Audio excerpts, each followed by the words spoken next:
So this is one of the topics that I, can talk about for a long time. So Greg asked me last week to come do this, and I thought, oh, sure, no problem. I'll stop by for my 20-minute panel, and then I saw that it's an hour and a half, and it doesn't really change my approach. I think I've been working at CIRI for 11 years, but in the current role for 8. So early in my tenure at CIRI, we really only had one energy project. That was the Fire Island Wind project. And then on the other side of my responsibilities, I have the Land and Resources group. And so I spent a lot of time learning the intricacies of that. I had some history in it at an academic level.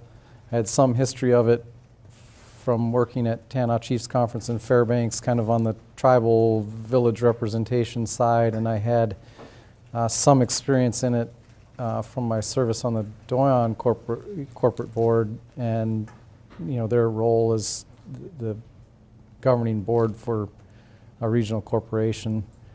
But it turns out there's a whole lot more detail to this, and of all the regions, the one that had the most tortured history in ANCSA, the ANCSA entitlement process was CIRI. It's a process that is, I guess, technically older than I am, since I was born after the act, and CIRI's entitlement's not done.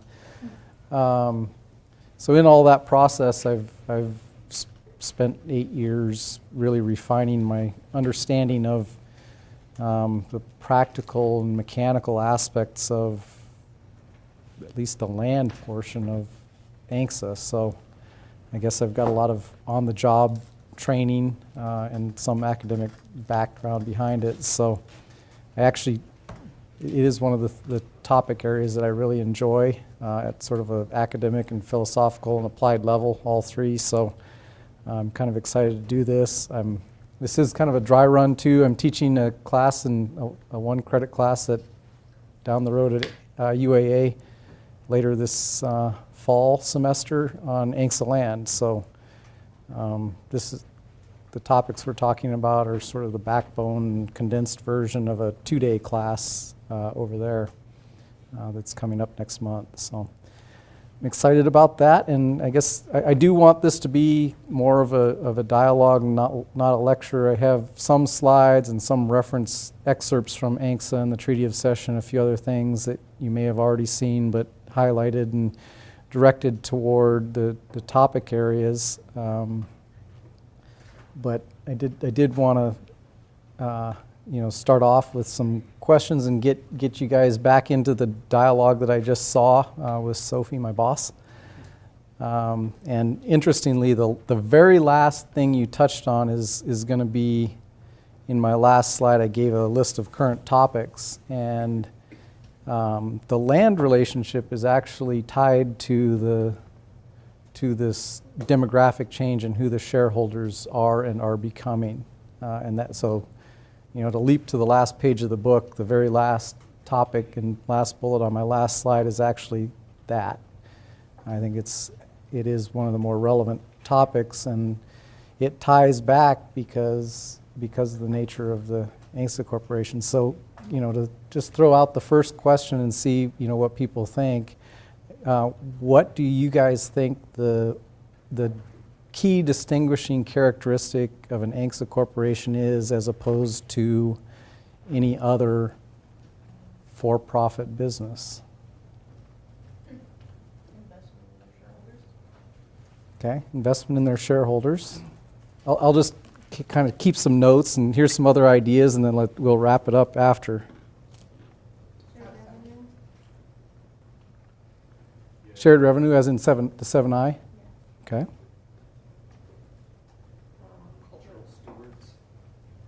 That's a good one. Cultural stewards. It's cultural stewards. Like the land, you're not looking at the land just for profit, the cultural significance of it as well. Okay. Preservation, I guess.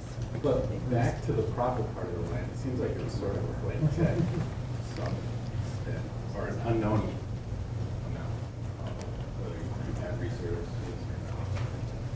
not. Okay. 44 million acres, no one knows what's that much. So a blank check kind of mystery box, prize box for that original ANCSA entitlement. What is this land and what does it mean? Yeah?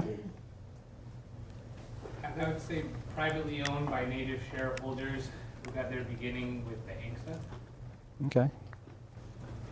I think just the diversity of the, like BB&T, we have 5 business lines. Most for-profit entities only have 1 business line.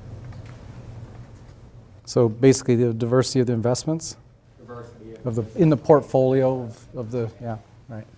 Okay. Probably looking at a much longer term vision than regular for-profit. Okay. All right, so that's a lot of good ideas, and some of them are related, so I'll just summarize what I heard and then go back. So investment in the shareholders, or maybe relationship with the shareholders, 7I and shared revenue, certainly something very different than any other kind of business, that's for sure. Cultural stewards that tie to culture, Alaska Native culture of the shareholders. Related topic, cultural tie to the land. Blank check, mystery box of that original ANCSA entitlement. What is it? What is it worth? Does it have any value whatsoever? Native shareholders. Diversity of investments or portfolio of assets that has come about over time. And then a longer time horizon for investment and performance. I think that those are all good ideas, valid points. I think if you take back what I'm trying to stimulate here is a discussion and recognition of what the ANCs are and how they came about and what the actual precise problem that the government was trying to solve through the creation of these entities, and it really is the land settlement aspect of settling the Aboriginal title issue. And so, while there are a bunch of other legal attributes and soft or hard responsibilities to shareholders, fundamentally these corporations were founded through federal legislation to solve land problem, which goes back to the very, very beginning of the state of Alaska, and even prior to that, the territory of Alaska as a territory that the United States gained some claim to through the Treaty of Cession and purchase from the Russian government. So I get, all of these are valid ideas. They're probably following on things that you've talked about earlier today. They do, in many ways, relate to land in some form or fashion. But one of the themes here in this talk in this session is the fundamental tie of the ANCSA corporations back to the land. And we'll walk through a couple of topic areas, but the revenue from the land, directly and indirectly, has been an underpinning of the financial performance of, in particular, the regional corporations, but I guess through 7J, many of the village corporations as well. It's a material part of the annual income of, all 12 regions, basically. So regardless of what you think of the other business attributes of the regional corporations, the 7I receipts and plus the royalty receipts, if you're a payor in the 7I system, are a material part of the annual income of every regional corporation. So with that, I've got to remind myself so that I don't forget my topics. We'll go through the ANCSA concept and general sort of legal structure at the high level. I've got a couple of excerpts from the Act, and then we've got Aboriginal title concept as a legal concept, goes back to the Treaty of Cession even. I've got an excerpt of that, which highlights the uncivilized tribes, that's us, and the problem that the Russians recognize, presumably. I don't presume that part of the Treaty of Cession came out of the U.S. side, given the nature of the federal Indian policies in place at that point in our country's history. I think that came out of the Russian side, and so they acknowledged and respected the Aboriginal title issue more than buyer of the territory. But nevertheless, it was written into the Treaty of Cession. It kind of bumped along and festered until the discovery of oil at Prudhoe Bay, and that spurred the need for a settlement of these Aboriginal land claims in the late 60s going into 1971. And through those couple of materials, we'll go into the policy and legal objectives of the Act as excerpted in the slides here. Talk a little bit about the structural considerations and the very high level about the mechanics of entitlement. There's a lot of formulas. There's pages of words and legal descriptions that don't really inform us anymore. They were mechanically required at the time, but don't do anything anymore. So we won't go into that in any detail. We'll only talk about that at a very, very conceptual level. And then we'll talk about a relevant issue with the split estate in 7I. Split estate being the fact that about half of ANCSA land is owned in surface by village corporations and subsurface by their corresponding regional corporations. It creates and sustains a very unique relationship between otherwise autonomous villages as tribes in the federal system and recognizable groups and communities and a corresponding regional organization, which by the way is a for-profit business, which is another unique attribute. And then finally, go back to some practical considerations and current topics, which should be the most fun part. So, start timing-wise with the first part, the first thing, which was the Treaty of Cession. Oh, I can't see on that one, but I've highlighted, this is Article 3 of the Treaty of Cession, the formal treaty document between the government of Russia and the government of the United States of America. And this is the part that really addresses this uncivilized tribes aspect, which is basically the crude version of the way they would have referred to us as Alaska Native people in trying to recognize and memorialize this concept of Aboriginal, what we call now Aboriginal title. So they say in the highlighted last sentence, the uncivilized tribes will be subject to such laws and regulations as the United States may from time to time adopt in regard to the Aboriginal tribes of that country. Basically recognizing that we have these tribal people, Alaska Native people here, and we have property rights dealt with earlier in the Treaty of Cession and in other articles, but in this one it calls out this idea that you've got people that you've got to deal with, and that's the original call out in sort of formal documents about what do we do with these people, and it comes right from the beginning. Who was the treaty between, Ethan? Was it United States and Russia? The United States and Russia, yep. So this was a document that was signed by Secretary Seward, and I forget who signed it on the Russian side, but some senior government official under the authority of the Tsar, or whatever, the Tsar of Russia at the time.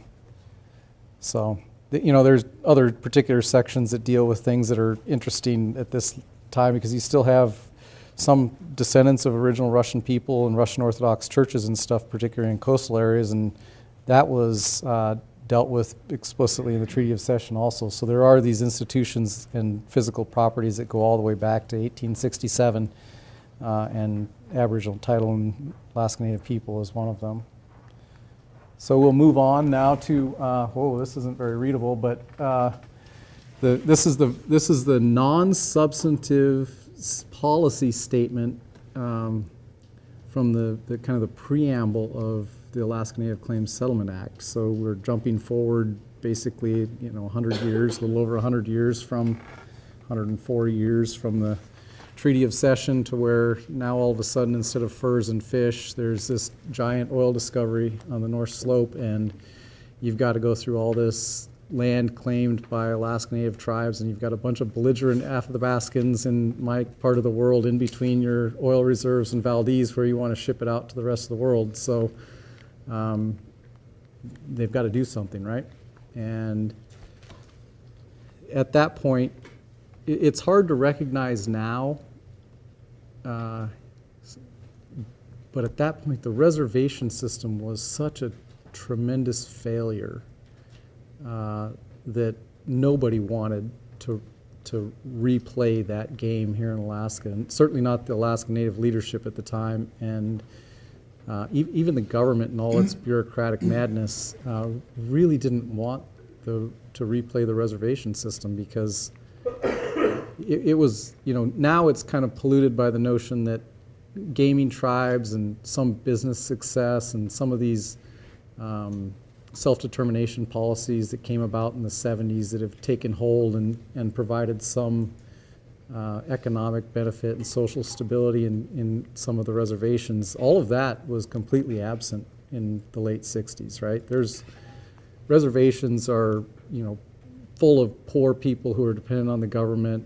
They sent convicted dentists and doctors to provide health care through the IHS, a tragically underfunded and undersupported government agency, and da-da-da-da-da. I mean, we're just basically, in the 60s, we're just barely past the notion that the only good Indian is a dead Indian in federal Indian policy, right? We haven't really gotten much past that as a country, and here we've got to deal with trying to figure out what to do in Alaska. And so my former boss, Margie Brown, who was intimately involved in the early days of ANCSA entitlement and everything, always used to refer to it to me as a grand social experiment, which it is and it remains.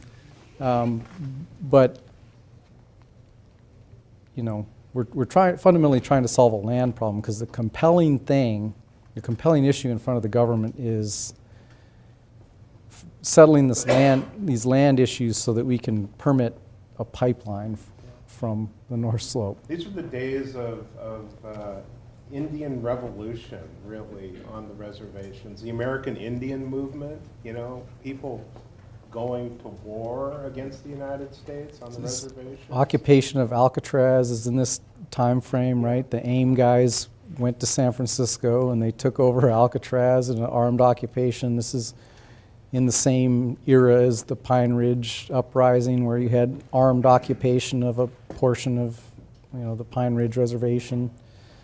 So there was actual, violent armed insurrection by American Indian people who had had enough of the system, the reservation system, and the neglect and mistreatment. And turns out now that we've seen the outcome of the trust litigation over all these years, the actual theft from tribes and tribal people also of their royalties and other revenues that were due to them, that were being administered by, at best, incompetent bureaucrats, and at worst, incompetent but non-trustworthy and thieving bureaucrats who took their position of authority at the BIA to line their own pockets from oil and gas and mining companies at the expense of tribes and tribal people. So that's the context, really, around why ANCSA came around. I just read Bury My Heart at Wounded Knee, one of the books from the era, and if you've never read that book, it's definitely worth the read these days, because it's a history book. It's just fascinating. Yeah. So in the Declaration of Policy, it kind of gives the preamble. I highlighted in the paragraph A, there's an immediate need for a fair and just settlement of all claims by Native and Native groups of Alaska based on Aboriginal land claims. So that is I guess it's the first sentence in the Act, and it gives that premise and imperative of why they did what they did.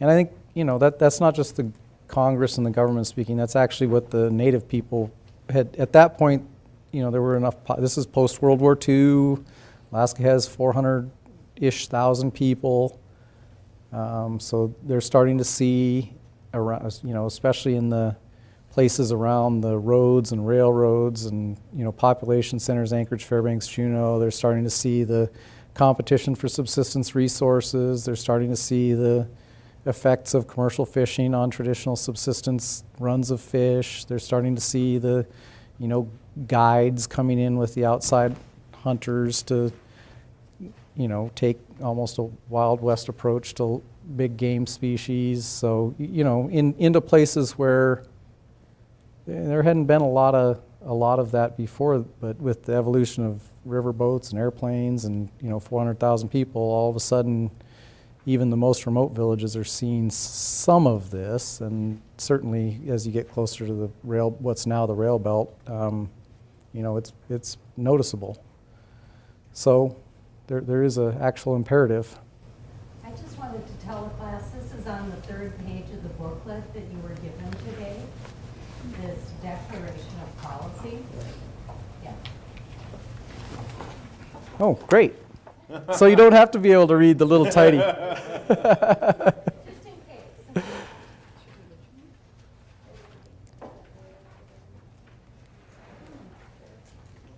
So I'll give just a short minute there, but and there, there's a lot of other language in this part that I excerpted, the first 3 sentences, but it is important. The paragraph B, I think, is important, and it goes into one of the underlying premises around the legal structure of ANCSA, with the settlement should be accomplished rapidly with certainty in conformity with the real economic and social needs of natives. So there is that call out that several of you raised in ANCSA, that these corporations aren't just for-profit companies. They actually do have an overarching mission that goes beyond just pure, because the first word, economic, real economic, that would be one way to address it, but social needs. Normally, for-profit businesses don't call out a social imperative beyond the economic imperative to do well, make profit for your shareholders. And it does highlight what was becoming the trend at the time for self-determination, with this maximum participation by natives in decisions affecting their rights and property. And then it moves to something that gets called out later by our last issue of this generational change, and without establishing any permanent racially defined institutions.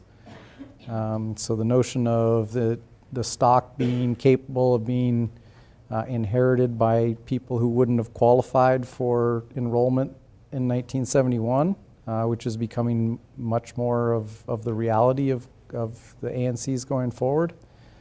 And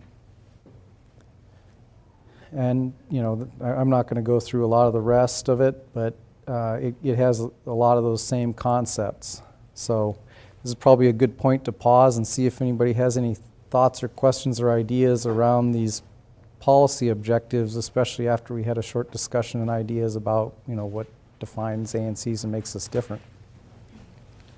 So I had written down kind of that social responsibility piece that's different among our corporations compared to other corporations. It's not purely revenue, but I hear quite a bit from different groups about corporations needing to step up and provide services. They need to provide services for this, and I just,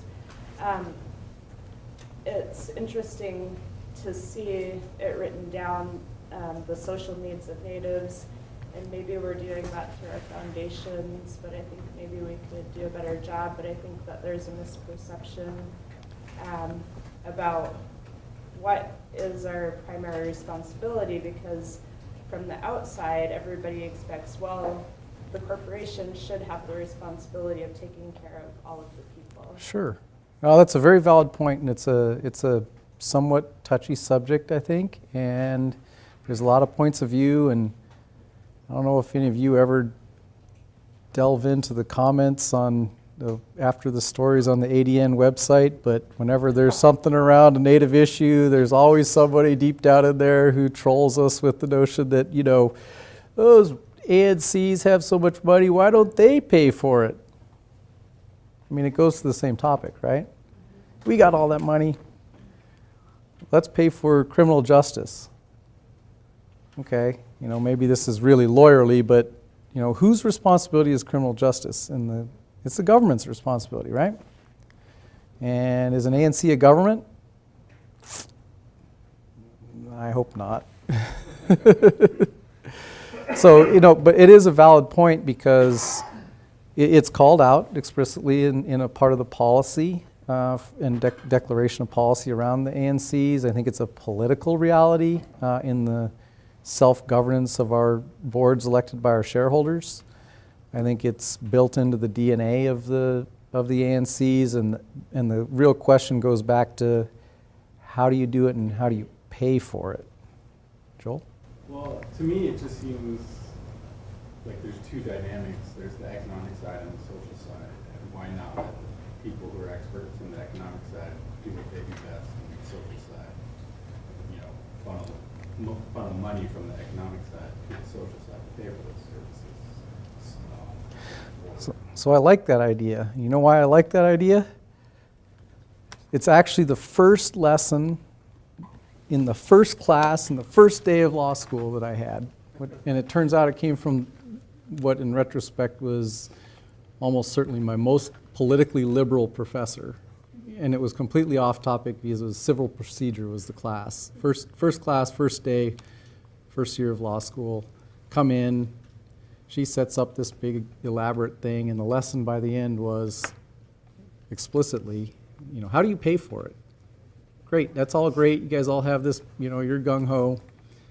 You're going to go change the world as young lawyers and a bunch of people. You're going to go work for nonprofits or governments or whatnot in public service, and that's all great. How do you pay for it? Because if you can't pay for it, it's not sustainable. And that becomes one of the issues. It's a corollary to the question of this social purpose for ANCs. We are set up as a for-profit business, and if it's done right, that's the most efficient, best, highest use of our time and talent and resources. And it doesn't mean you ignore the social imperative that's built into the act and the politics of your shareholder base, but what is the most efficient way to deliver those social services? I would argue that it's do well in the management of your business, be the most profitable you can, recognize your social mission. If you don't have an affiliated nonprofit or foundation or something to serve that purpose, form it, incubate it, spin it out on its own, and then support it and let it do its thing, because it's really hard to serve two masters. And I've worked on both sides. I've worked in the regional tribal consortium services side, and I've worked in a regional corporation, and the missions are, they serve the same service population fundamentally, but their missions are very, very different. And the way they accomplish it's very different, and it goes all the way right down to the accounting. So I think it's a very valid point, and I agree that there's a good way to do it, and then there's other ways to do it, but the good way to do it, in my view, is support the social institutions with profitable endeavors. I think other ways Native Corps could fund these social programs. One, I guess I view a dividend as somewhat of a social, but then also I think, by regional corps making direct tax deductible contributions to nonprofits that provide social services, that's kind of a way for Native corporations to funnel money, to the social aspect and still meet the primary objective of being an economic, So Right. just a couple of thoughts. Yep. And on this one, it's sort of philosophical and everything else, because there's no right or wrong answer necessarily, especially with the 91 amendments. Basically, everything is legally possible, right? You can provide services to your shareholders and their descendants on any basis that you can get through your board. You can issue dividends that are not pro rata. You can provide educational benefits to anyone who's a shareholder or their descendants. You can set up a elders trust to provide special benefits to elders. You can, with the right votes, you can enroll descendants of shareholders and issue new stock. I mean, you can do a whole lot of things that particularly the non-pro rata benefits to shareholders and their descendants, you couldn't do in a normal for-profit business without engendering some kind of liability, legal liability out there in the world. So it's all legally possible, but what's practical and efficient is a different animal. So a little bit of a bunny trail, and maybe one more idea, but we'll move on. I just had a question. It says in here, the real economic and social needs. Let's go back to real economic. Do you feel that the ANCs have a responsibility to help diversify the economy in Alaska to in turn help their shareholders? Not a direct responsibility. My own view is that calls out the need to be successful in the long-term, multi-generational sense, and for both for the shareholders and for the tie to the land, because you do also have to remember that there are a number of provisions in ANCSA that call out and transfer the title to cultural lands, including cemeteries, to the regional corporations. 14H1, cultural sites and cemeteries, goes to the regional corporations. But it goes to you in fee simple, or goes to the regional corporation in fee simple, which means you just own it outright. And there may be there's certainly moral and cultural imperatives around that, but the legal constraints around owning those, there are some. But if there's no way to fund it and no multi-generational success to ensure that there's somebody to steward those lands, then what have you accomplished? But the same is true of less specific cultural lands, places where people perform cultural practices or subsistence hunting and fishing, community resource type of lands that don't have otherwise have commercial value. So there are a lot of considerations when you dig into land management and the types of lands that were taken up by the ANCs.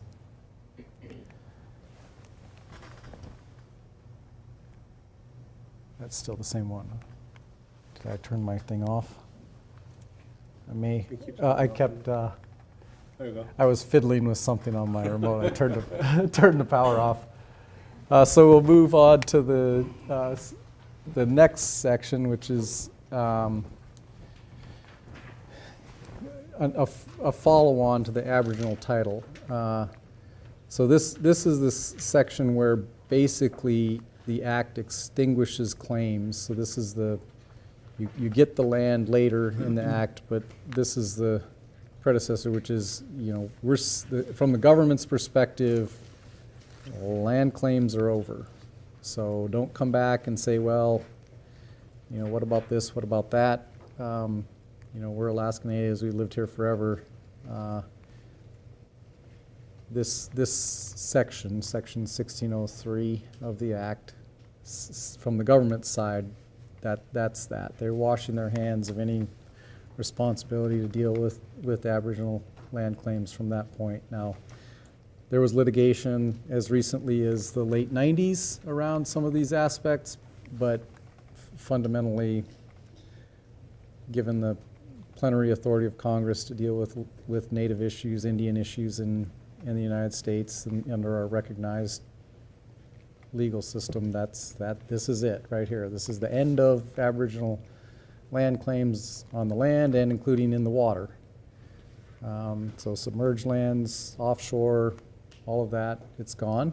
There are some savings clauses in here that basically say that although we're extinguishing land claims, we're not necessarily extinguishing, you can read it, paraphrase it, not extinguishing tribal status or entitlement to other federal programs or support for Alaska Natives as part of the Indian policy of the government and that sort of thing. So there's some savings clauses, but as it relates to land, this is it. So it's just clean, simple, it's done, right?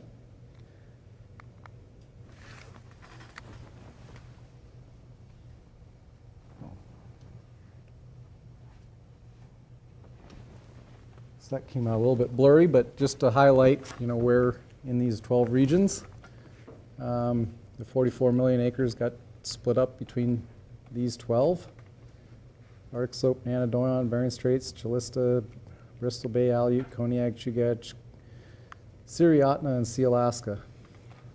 Not too mysterious. The land formulas that went with it were in part based on original enrollment population, in part based on the number of villages, and there were a couple other fudge factors in there at the time. One really important thing to pass on, I'm passing on secondhand to you, so you're getting third-hand information, but it's solid information. The 12 regional corporation structure was a compromise because the oil companies were terrified. The original concept was ANCSA was going to create 229 or whatever the village count was, I always forget, 229 village corporations and one super corporation that owned all the subsurface. And that terrified the political and economic power of that concept, even in a conceptual format, terrified the oil companies in particular. And so it had a structural consequence that it leads into the 7I. Because had you had one super corporation that represented the roughly 100,000 Alaska Natives at the time that were going to be eligible for enrollment, so you'd have 100,000 original shareholders, all owning one big piece, their pro rata piece of one big company, but it also owned all the claims to lands on the North Slope, would own the Red Dog Mine, it would have owned a bunch of oil and gas prospective lands in Cook Inlet, it would have owned all the timber in Southeast. The resource companies were terrified of that, and so that got broken up. And the compromise to equalize that socially among the obvious have and have not regions that fell out of the breakup of the original concept was 7I and sharing. So that's the sort of oral history of the Section 7I sharing agreement and how it came about, because it's that is also a crazy defining feature of a regional corporation is you own this land in fee simple. You have every right and even an imperative to go economically responsibly develop resources for the benefit of your shareholders, but oh, by the way, if it relates to subsurface resources like oil and gas or minerals, or if it relates to timber that was owned by a regional corporation, you're going to take 70% of the revenue you receive from that, and you're going to ship it out to these other companies that you don't have any other relationship with, really. So if it was meant to be one originally, and then too much political power that others opposed, how did it end up being 12? I think once you start to break it up, the outlines there roughly correspond to cultural and ethnic groups, right? So Arctic Slope is the very northern Nupiat Eskimos, and Nana's a little bit down the coast, and Bering Strait's a transition zone, and you have Yupik Eskimos, the Chilista region, and Bristol Bay is another transition zone, and Cook Inlet is a traditionally predominantly Dena'ina Athabascan, and Doyon is a traditional interior Athabascan, and Ahtna is a subset Athabascan related. And you can see the kind of some of the boundary effects. The most glaring example is that little nose that comes off of Ahtna, and that grabs Cantwell, is what happened there. Cantwell, culturally and whatnot, was a village, traditional village that could have been claimed by, or gone with one of three regions. It could have gone with Ahtna as it did. Could have gone with Doyon, and it could have gone with CIRI, because it's not very far from the traditional Dena'ina Athabascans in the northern part of the CIRI region from, say, the Gold Creek area around Talkeetna. I mean, they're pretty close together, really. And certainly it's, close to and on the same river system as some of the interior people in the Nenana area in the interior. But fundamentally, they felt more affinity culturally to the Ahtna people in the Glenallen area with that pass, that big high plateau pass that goes up through the Susitna Lake and the upper Susitna River drainage, and Nelchina caribou herd, basically. So Cantwell went with them. Mentasta is similarly close enough on the boundary, very, very, very close relationships to the Upper Tanana people in the Tanana River Valley that went, the rest of which went with Doyon, and Mentasta went with Otna. And then Chickaloon, which is now their people now live in Sutton because they were kicked out by the Navy when the Navy found coal at the original Chickaloon site. They're more cultural affinity there for the Otna people, but for political reasons at the time, for some reason they ended up with us. And I think they probably now would wish that they could go back with Otna, but they would change that now, but you know, they're with CIRI, and that's how it is. And I'm sure those are just the ones I talk about because I'm know Doyon and CIRI better, but I'm sure that's true in other regions as well. I think in some of the lectures you hear the discussion about the line between Chugach and Alaska and the EAC border, and the struggle that went on over establishing that line. Yep. I just wondered, so was it left up to each village? I think there was a lot of horse trading, and I obviously I wasn't around at the time to know, but I think it was in part up to the villages and in part up to sort of some horse trading among and strategic thinking among village leaders and the thought leaders in the various regions as the regions were forming.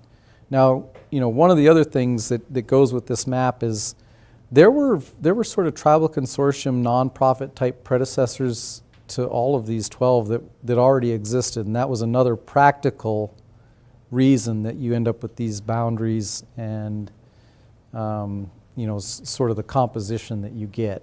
There were informal or formal groups that had already formed for most of these areas by that point, and so they had some kind of a predecessor organization that became formalized through this process and then usually persisted on in the kind of regional consortium on the nonprofit tribal side. So there was also kind of a mechanical, practical aspect to the regional boundaries.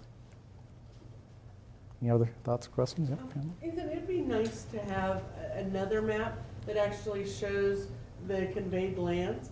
Because I know growing up, when I'd look at this map, I'm like, wow, Otna's got a lot of land. Yep. Until I see the land selection map. Yep. And it's like, we don't have hardly anything in that boundary. Right. So it'd be nice to be able to show two maps. Okay, that's a good, students. well, actually, it'd probably be more like 13 maps because when we have a hard time displaying our regional map of ANCSA entitlement in a kind of comprehensible way at a scale that makes sense, because we have these lands way down on the west side that aren't, some of them are fairly large chunks, but then we also have a big chunk of land up in the Talkeetna Mountains. And when you shrink the scale to where you can see both those things on the same map, it's actually hard to pick out the land holdings. So on this scale, it would be incomprehensible, but that's a good point. Mm-hmm. Yeah, it does make it look like the whole state's carved up by ANCs. Right, and it's a little deceiving because I'm pretty familiar with Doyon and CIRI's land holdings and where they are, and in these large, particularly you take Doyon, this huge tract of geography that's sort of the size of Texas or so. There's big chunks of that don't have any native land ownership in them. And there are others where there's a little bit, but there are big, there's geographies within that Doyon regional boundary that you could fit Midwestern states into that don't have any native land ownership. So just theoretically, if as the corporations become more successful and if they were to come to a point of collaboration with dilution of shares and all of these other issues and decided they wanted to come together as one big superpower, would the act prohibit that? No, in fact, that's theoretically possible. Merger among the regional corporations or any of the villages is explicitly authorized. Where you might set up regional business ventures, but have kind of like ANTHC as a statewide health organization? So legally, it's all possible. Politically and practically, it'd be complicated. But legally, it's all explicitly authorized. The corporations can easily exchange land and keep the ANCSA original entitlement characteristic of it with each other. That's explicitly authorized, and the explicit merger is authorized among the regions, among villages within a region. In fact, we have two effectively merged regions, Nana and Otna, each merged with all but one of their villages, right? So that was authorized and it happened. And then the merger among regions is authorized and has never happened and probably politically never will. You'd have a valuation problem, right? In order to effectuate a merger that would be fair, you'd have to figure out valuation, and there would be a winner and a loser in the valuation exercise. And the losers' shareholders would almost certainly never agree to the merger, because they would, if they had 100 shares, they would end up with, call it 70 in the merged corporation, where the shareholders of the other region would keep their original amount of shares. So there's a practical problem to that one, but it's theoretically possible. Moving on to the next thing, 7I. So we've had some 7I discussions. To go back, we have, before we delve into 7I, which I excerpted in total, and it's sort of unnecessary because at a concept level there's just an overarching principle, and then at a practical level there's the Section 7I settlement agreement, which is about 50 pages of lawyer and accountant special speak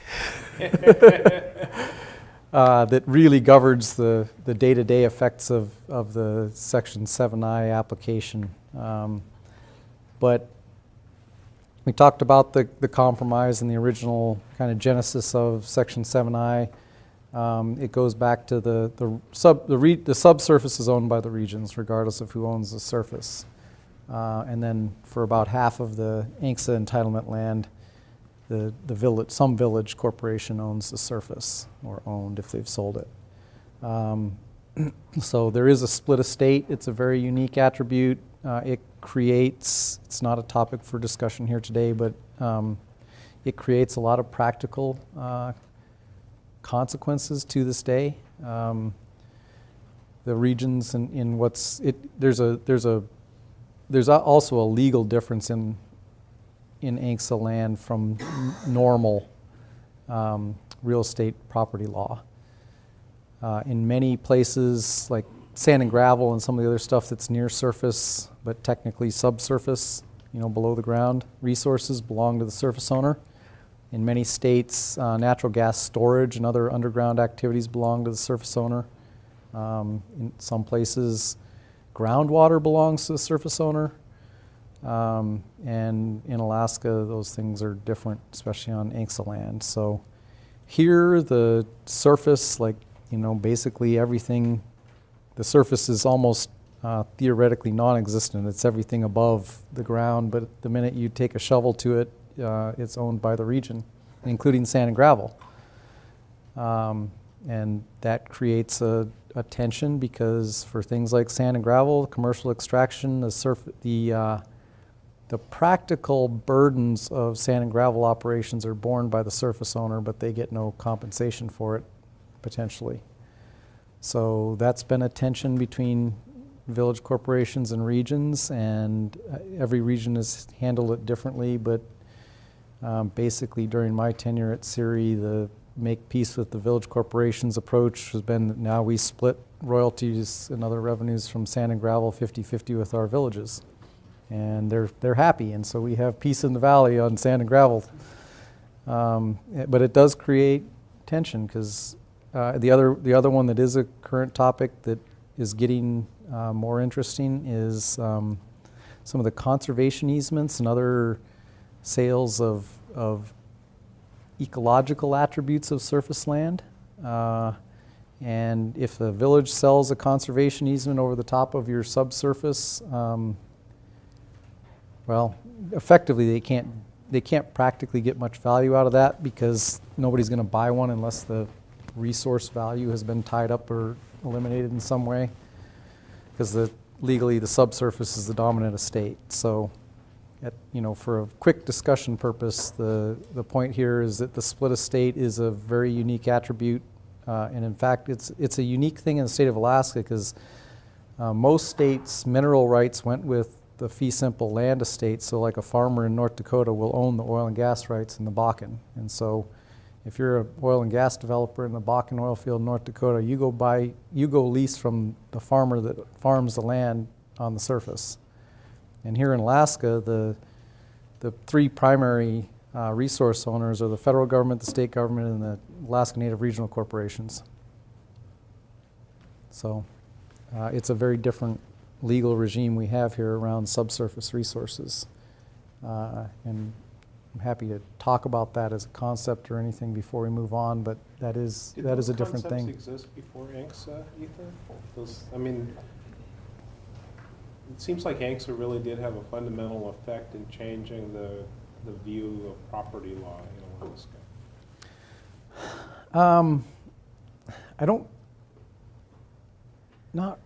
It didn't really. It may actually, the split there may have actually followed something that was different with the foundational principles of the state of Alaska, because Alaska came into existence as a state before ANCSA came to be by about 30 years, or no, 15 years or so, right? Yeah.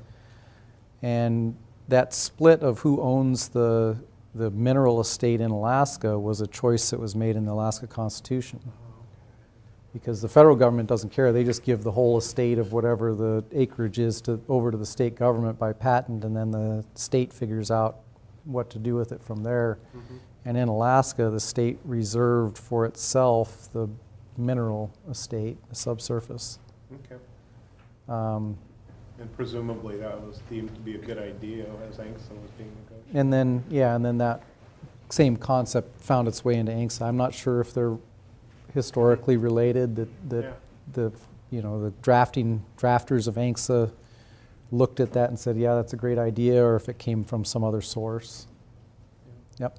So I know the 7I agreement, it's been fairly quiet, over the years, not a lot of activity. I know there's been amendments like the scholarship exclusion, grants and stuff like that, but like for instance, I know there's one issue kind of percolating with carbon credits and some other things.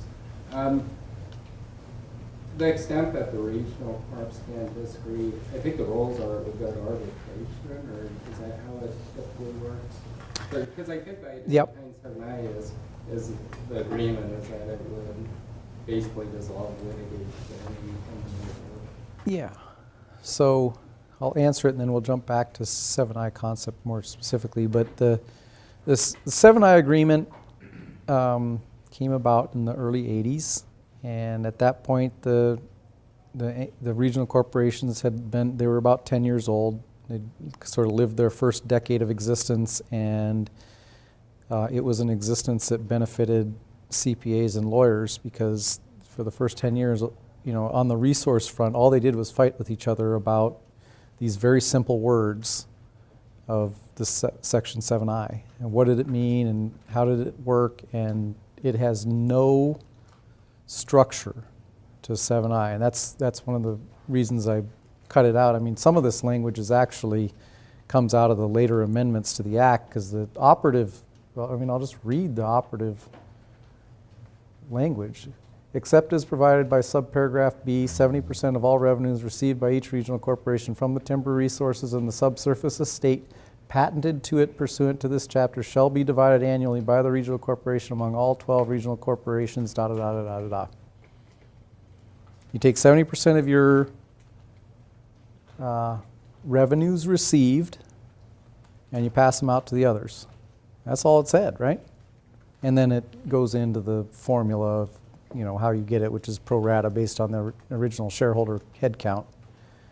But that was it. And of course, there's a whole lot of, define, it uses revenues, which is top line, any money received, doesn't distinguish between, certainly it was a huge disincentive for a regional corporation to go and actively develop its own resources, right? And that was something that was built into the settlement agreement later. But if you can choose a passive approach where you get to keep 100% of the revenue with no investment and then share with no risk, versus you go out and you spend risk dollars on exploration and development of resources, and then the top line, they cut your 70% comes out of the top line and not below the expense line.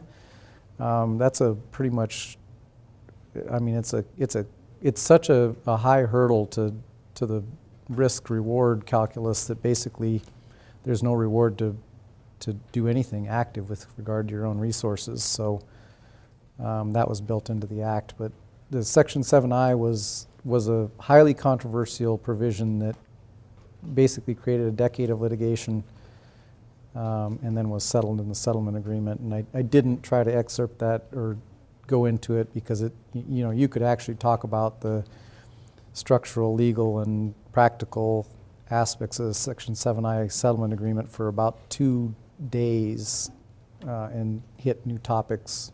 I mean, there's 5 or 6 topics to cover there. Years and years of litigation, millions and millions of dollars spent on companies fighting with each other, and finally So- they just got burned out doing it. So then to go back and answer your actual direct question, there's 2 ways to settle a controversy under Section 7I agreement. One is arbitration. You can take the dispute to an arbitrator and let them figure it out, and they'll act as a private judge, and they'll determine the outcome. And the second theoretical way is if there's no clean answer, which is potentially coming up with this carbon offsets program, is take a proposed amendment to the other 11 regions and amend the settlement agreement to make it clear what the standard is among the regions. That one's tougher because, again, when you do that, there's going to be a perception or even a reality of winners and losers, and the losers have no incentive to give it up. Did you already say how the 70% was determined? How was that percentage determined? I don't know where that magic number came from. So high. Yeah, it is a big number. Practically, it's not actually 70 because when you send your 7I out, you keep your own allocated share. So it practically it's lower than that for everyone, but proportional to your original enrollment. Yep. Good question. Things like solar, wind, hydro, electric, granted they're renewable resources, are they relate to this in any way? No, because they're all surface attributes, Surface, and water, okay. and so Geothermal, if that ever. geothermal would be a gray area. A geothermal developed on an Angst lease would probably be attributed. It's not clear, but it would probably be treated as a subsurface resource, and therefore subject to 7I treatment. But almost all the other renewables are surface or even public resources, because that's one of the ones that water in particular is a public resource, and so you can get a permit to develop surface water, but you don't actually own it. So getting close to the end, so we want to jump into this last set of practical considerations and current topics, and we'll just kind of close with that. So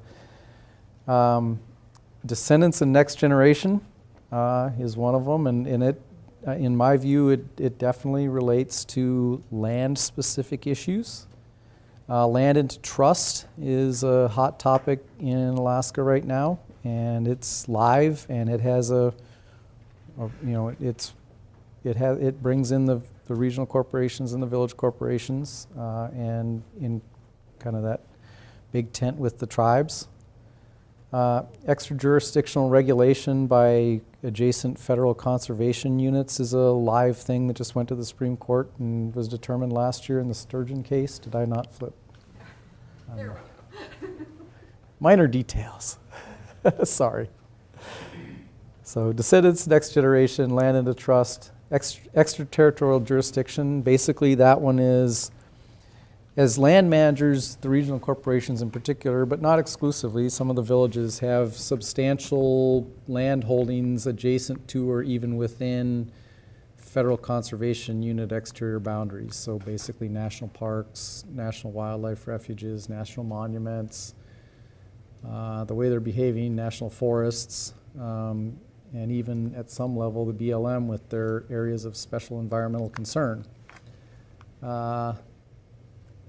There's a strong legal argument that actually John Sturgeon is not the most sympathetic character for Alaska Native people to support in front of the Alaska Supreme Court, but on this particular issue he was 100% right, and so many regions, including CIRI, supported his arguments with amicus briefs to the U.S. Supreme Court, because what the Park Service was attempting to do with John Sturgeon, who again is not a very sympathetic character, but was right in this instance, if applied more broadly and had the Park Service won, would have had dramatic negative effects on Alaska Native regional corporations, on rural residents who live adjacent to or within federal conservation units, and on Alaska Native people in using their traditional subsistence resources, because it sort of gave a open authority to federal conservation unit managers to make rules that applied to lands and waters that they didn't own.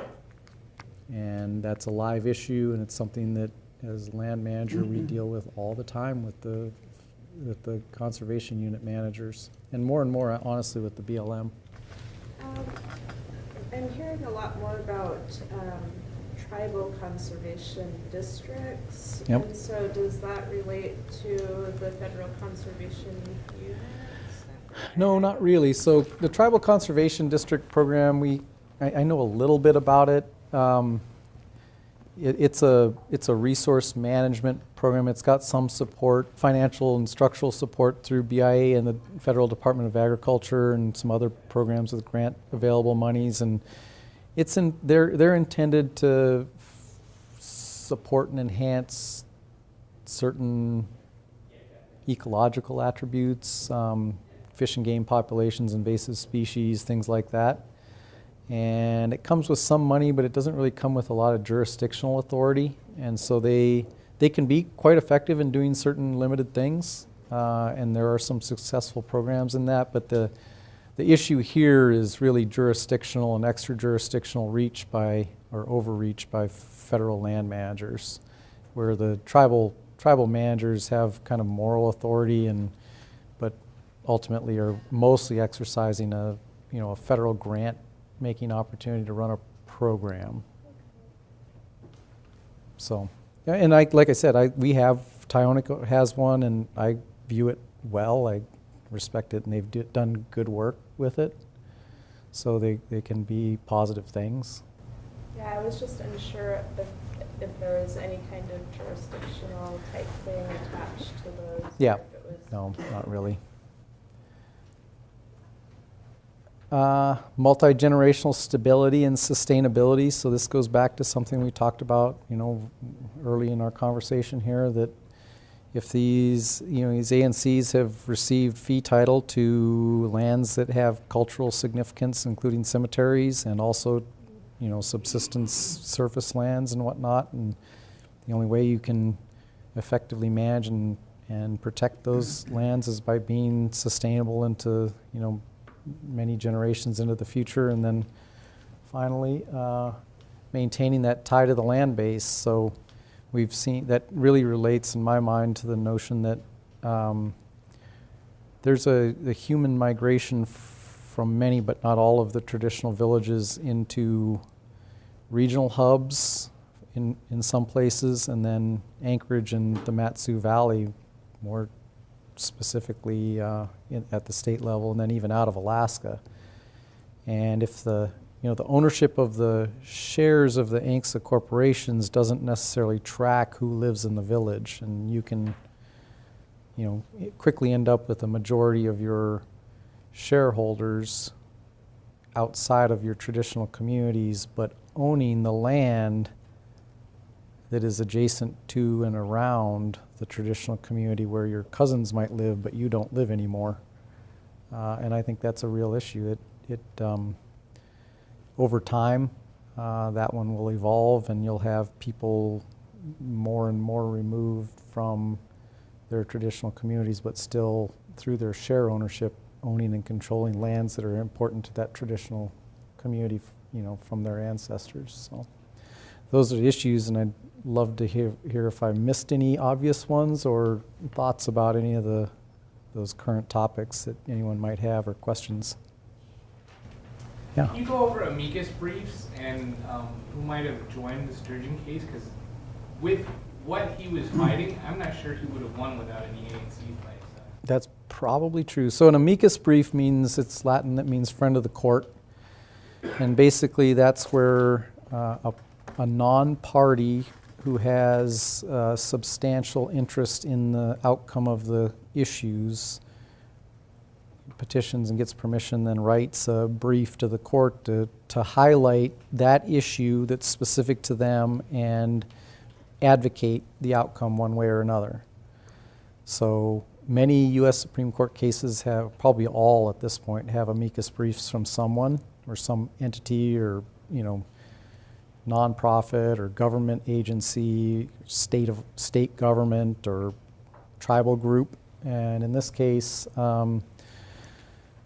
the state of Alaska, who was also not a party, wrote an amicus brief, and there were actually at least 2 from consortiums of regional corporations and others. And NARF had an amicus brief also on behalf of some tribes. And I think you're right that maybe the court would have had the ultimate outcome come out correct at a high level, but as with many of these things, the details matter a lot. And in my view and a number of other lawyers who read and analyzed the outcome, the U.S. Supreme Court in this case got it right to a T, and it's a very complicated issue, and may not have happened that way, or arguably would not have happened that way without the informed briefing from the regional corporations. Because one of the careful issues that had the tribal advocates and NARF up in arms was the notion that this was a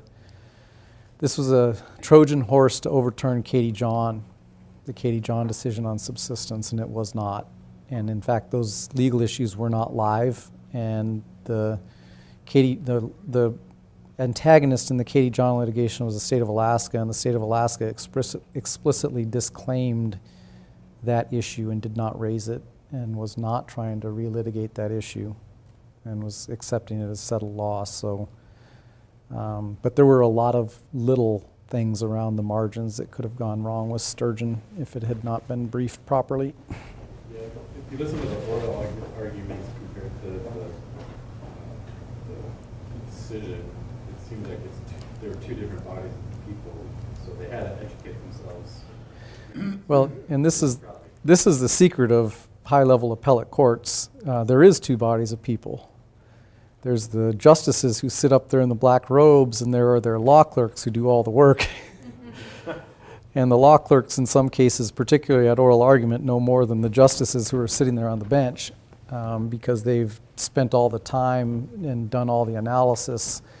And for your, comfort, between the oral argument and the outcome, the justices typically become fully aware and informed and make the decisions commensurate with their clerks. But sometimes there's a kind of knowledge familiarity gap between the law clerks and their justices they serve at the oral argument point, because it's just too much to process at that point. Other questions for Ethan? So, Lands Act, right? And this is really fundamental stuff, especially having some understanding of 7I and what that means. because it really does form a foundational pillar of ANCSA. All right. Yep. Well, thank you very much, Ethan. Sure. Yeah, we really appreciate your